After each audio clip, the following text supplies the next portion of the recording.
अपराधियों का मनोबल देखिए, चरम पर है मनोबल। कहीं जाके हत्या कर देंगे और फिर वही घिसी-पिटी बातें बिहार में होगी। पलटू राम का बयान आएगा कि हम ना किसी को फँसाते हैं, ना किसी को बचाते हैं। सम्राट चौधरी बोलेंगे जो क्रिमिनल होगा उसका हम गया में पिंडदान करा देंगे।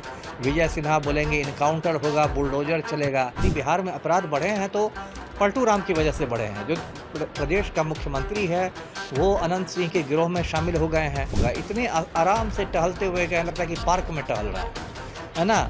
और कोई डर नहीं, चेहरे पर कोई शिकन नहीं, मतलब किसी ने चेहरा तक नहीं ढका हुआ है कि पुलिस को ललकार रहे हैं कि यही मेरा चेहरा है, जो करना हो करो। तो ये चंदन मिश्रा भी बक्सर का बड़ा क्रिमिनल था, अभी उम्र कैद काट रहा था बेऊर जेल में से। राजेंद्र केसरी की हत्या कर दी थी एक चुनाव व्यवसायी की। पारस में जिस तरीके से बीते दिनों चंदन मिश्रा की हत्या कर दी गई, इसको लेकर कई तरह के सवाल उठ रहे हैं। ऐसे में गैंगस्टर चंदन मिश्रा को लेकर सवाल उठ रहा है कि आखिरकार दिन दहाड़े इस तरीके से कैसे किसी की हत्या कर दी जाती है। इस वक्त हमारे साथ बात करने के लिए बिहार के पूर्व IPS अमिताभ कुमार दास से जुड़ेंगे, बात करेंगे। अमिताभ दास जी, कैसे देख रहे हैं जिस तरीके से गैंगस्टर चंदन मिश्रा की हत्या कर दी गई बीते कल? अब देखना क्या बचा है, बिहार में जो हो रहा है पूरी दुनिया देख रही है। अब यही जो पारस अस्पताल में कल कांड हुआ है, ये पारस अस्पताल बिहार के बड़े निजी अस्पतालों में है। राजधानी पटना के बीचों बीच है, राजा बाज़ार में। वहाँ बड़े बड़े VIP लोगों का इलाज होता है, वहाँ हमेशा भीड़ भाड़ रहती है। और उस पारस अस्पताल में एकदम सुबह में दिन दहाड़े 7:30 बजे 5 हत्यारे जाते हैं कमरा नंबर 209 में और आराम से चंदन मिश्रा का खून करके निकल जाते हैं। आपने उसका CCTV फुटेज देखा होगा। इतने आराम से टहलते हुए कहें लगता है कि पार्क में टहल रहा है ना। और कोई डर नहीं, चेहरे पर कोई शिकन नहीं, मतलब किसी ने चेहरा तक नहीं ढका हुआ है। ऐसा लग रहा है कि पुलिस को ललकार रहे हैं कि यही मेरा चेहरा है, जो करना हो करो। और मार के निकल जाते हैं। और ये चंदन मिश्रा भी बक्सर का बड़ा क्रिमिनल था, अभी उम्र कैद काट रहा था बेऊर जेल में से। राजेंद्र केसरी की हत्या कर दी थी एक चुनाव व्यवसायी की, और उसमें आजीवन कारावास चलाता था। चंदन शेरू गैंग वहाँ पर बक्सर में है, चंदन मिश्रा शेरू सिंह का। और बवासीर को ऑपरेशन कराने के लिए इसको 15 दिनों का पैरोल मिला था, जो आज ही ख़त्म हो रहा था 18 जुलाई को, लेकिन एक दिन पहले यही मारा गया। तो अब इसमें सवाल ये है नहीं है कि वो अपराधी था कि साधु था, क्या था। सवाल ये है कि अपराधियों का मनोबल देखिए, चरम पर है मनोबल। कहीं जाके हत्या कर देंगे और फिर वही घिसी-पिटी बातें बिहार में होगी। पलटू राम का बयान आएगा कि हम ना किसी को फँसाते हैं, ना किसी को बचाते हैं। सम्राट चौधरी बोलेंगे जो क्रिमिनल होगा उसका हम गया में पिंडदान करा देंगे। विजय सिन्हा बोलेंगे इनकाउंटर होगा, बुलडोज़र चलेगा। लेकिन कुछ नहीं हो रहा है, फिर हत्याओं का सिलसिला एकदम जारी है। जी। लगातार नीतीश कुमार कहते हैं सुशासन की सरकार है, उनके प्रशासन के लोग कहते हैं कि जिस तरीके से किसान लोग ज़्यादा इसमें संलिप्त रहते हैं। अब किसान की बात करना तो बहुत मतलब गलत है, इसमें किसान कहाँ से आ गया? कल के ADG का हाँ, मुझे पता है, मैंने देखा है, कुंदन कृष्णन ने कहा है, उसकी बात से मैं सहमत नहीं हूँ। किसान अन्नदाता होते हैं, हमारे पेट में भी अन्न है तो किसानों के कारण, कुंदन कृष्णन के पेट में भी अन्न है तो किसानों के ही कारण। वो कोई बात नहीं है। यदि बिहार में अपराध बढ़े हैं तो पलटू राम की वजह से बढ़े हैं। जो प्रदेश का मुख्यमंत्री है वो अनंत सिंह के गिरोह में शामिल हो गए हैं।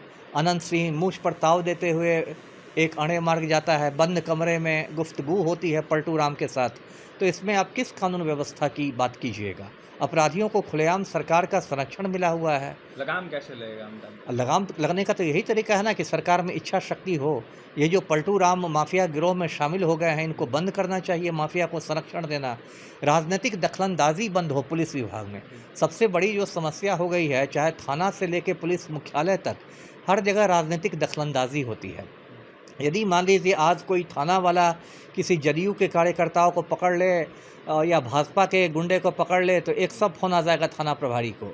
नेताओं के फ़ोन, विधायक के फ़ोन, सांसद के फ़ोन, फलना के फ़ोन, चिल्ला के फ़ोन, उसको छोड़ने के लिए। यही बात पुलिस मुख्यालय के साथ है। किसी बड़े क्रिमिनल पर आप हाथ डाल दीजिएगा, आपको 1000 फ़ोन आ जाएगा। अमिताभ दास जी, लगातार सवाल उठ रहा है कि आखिरकार इतनी सुरक्षा व्यवस्था होने के बावजूद कैसे 5 शूटर घुस गए और कहीं ना कहीं घुसकर उन्होंने हत्या कर दी। बड़ा सवाल उठ रहा है क्योंकि अंदिनवा जो है वहाँ का काफ़ी सिक्योरिटी टाइट रहता है, लोग कहते हैं। वही होना चाहिए ना। देखिए, पारस अस्पताल इतना बड़ा अस्पताल है, वहाँ कदम कदम पर CCTV है और उसके अपने सिक्योरिटी गार्ड्स रहते हैं, निजी प्राइवेट गार्ड्स रहते हैं। और यदि एक आम आदमी जाएगा तो उसके परिजनों के लिए बहुत सारा वहाँ पर कायदा कानून है, उसको वहाँ पास बनवाइए, वहाँ पास बनवाइए, इधर जाइए, उधर मत जाइए। ऐसे भी देखिए आईसीयू में आप 1-2 बार मुझे भी जाने का मौका मिला है, तो आईसीयू सब में तो आपको बाकायदा मास्क लगा के जाना पड़ता है, एप्रॉन पहन के जाना पड़ता है, जूता चप्पल खोल के जाना पड़ता है कि आप कोई कीटाणु लेके नहीं पहुँच जाए। आईसीयू में तो ऐसे भी बहुत मतलब अतिरिक्त रोक-टोक होती है।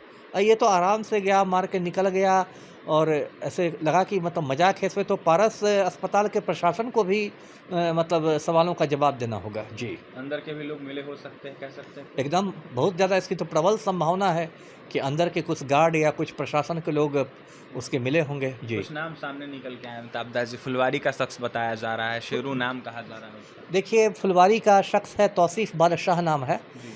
पटना के फुलवारी शरीफ का है और सेंट करेंस में इसने पढ़ाई की थी, पढ़ा लिखा नौजवान है, लेकिन गलत रास्ते पर चला गया है। ज़मीन का भी कारोबार ही करता है, नेतागिरी भी करता है। अभी एक बैनर सोशल मीडिया पर वायरल हो रहा है, लोजपा के बैनर पर पशुपति कुमार पारस सब के साथ उसकी भी तस्वीर है, जिसमें तौसीफ़ बादशाह का परिचय समाज सेवी के रूप में दिया गया। बिहार में से ही लोग समाज सेवी होते हैं।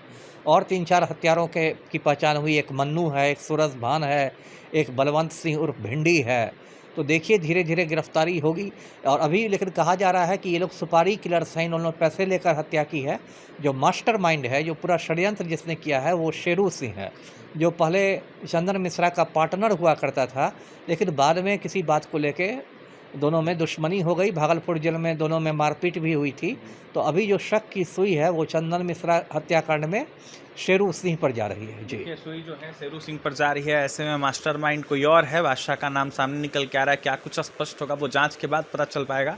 बिहार के पूर्व आईपीएस अमिताभ कुमार दास ने चंदन हत्याकांड को देखते हुए कई तरह के प्रश्न उठाए हैं।